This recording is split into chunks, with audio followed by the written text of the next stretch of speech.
noon ang manigong bagong taon sa inyo.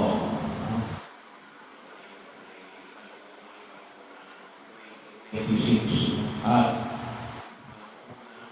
Hermes ng buwan 2026.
Sa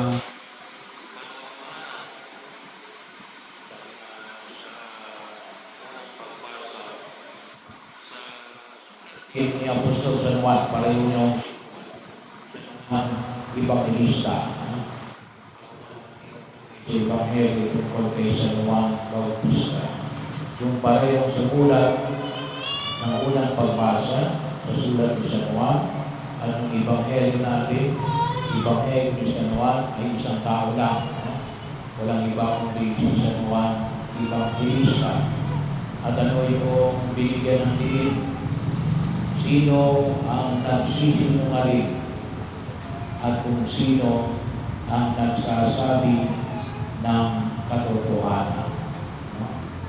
Napakahalaga ho sa kapanahunan ngayon. Alam niyo kung minsan, yung isang hamon ng katotohanan,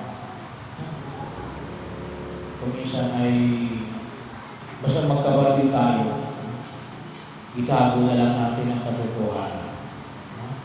Kung sinasundan mo yung katotohanan, para wag lang mag-away, wag lang magkagulo.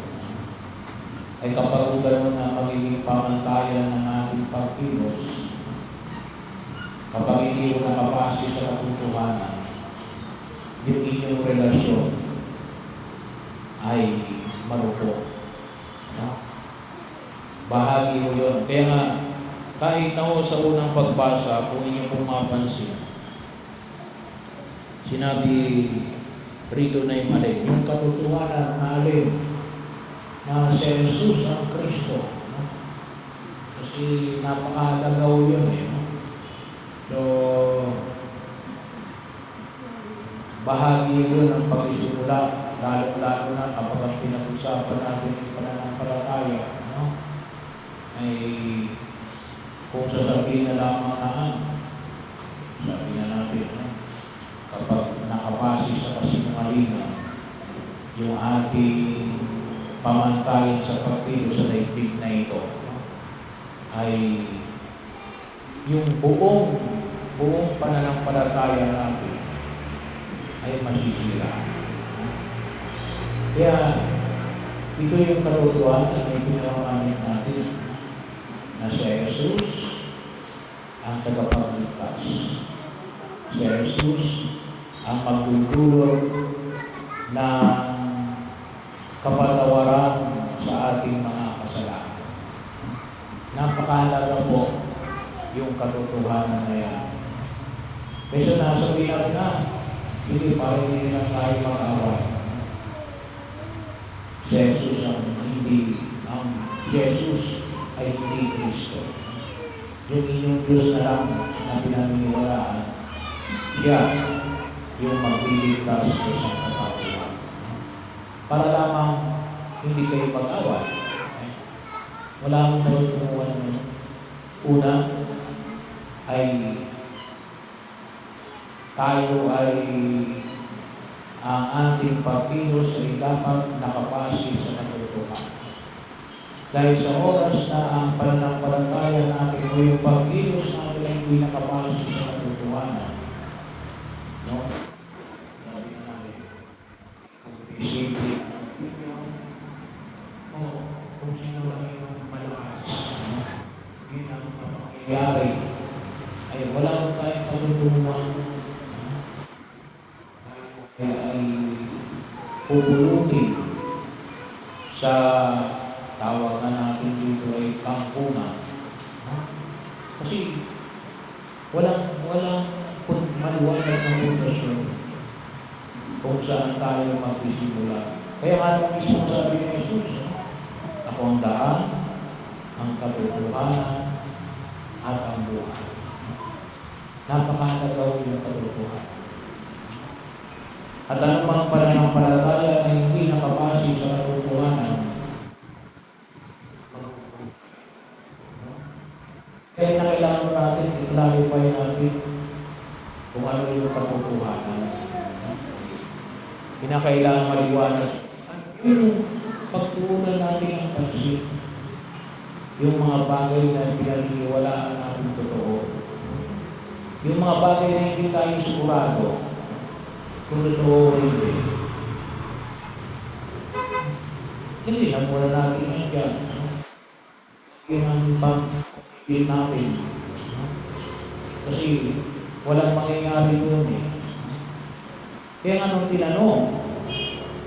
tinanong si Juan Bautista nung mga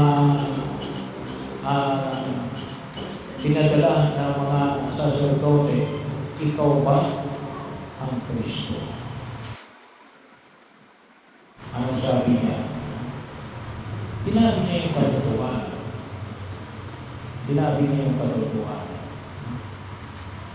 Nakakalungkot lang mo sapagkat maraming naliligaw. Sapagkat may mga tao na itinatago ang katotohanan sapagkat masisira sa kanilang pangalan.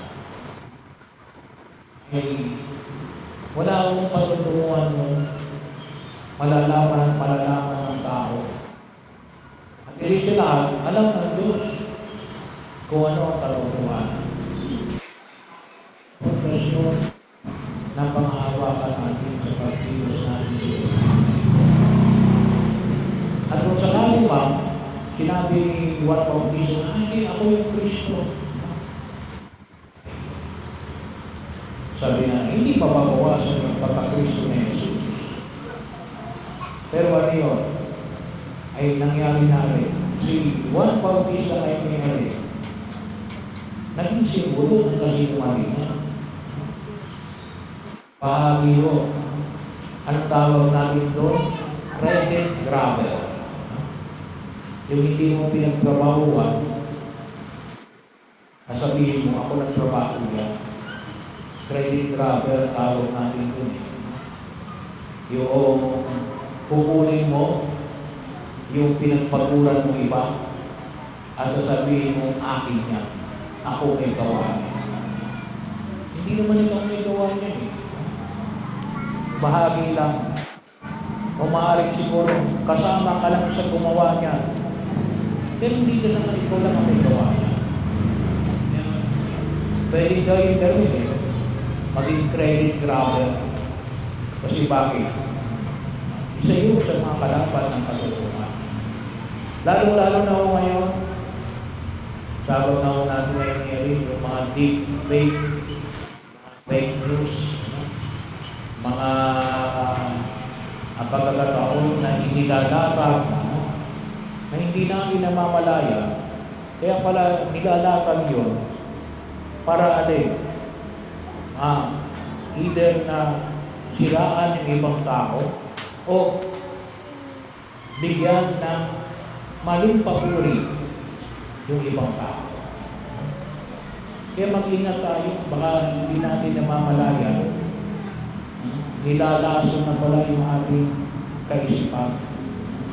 Kasi bakit? Malayo sa katotohanan. Kaya nga siguro nung piyesta ng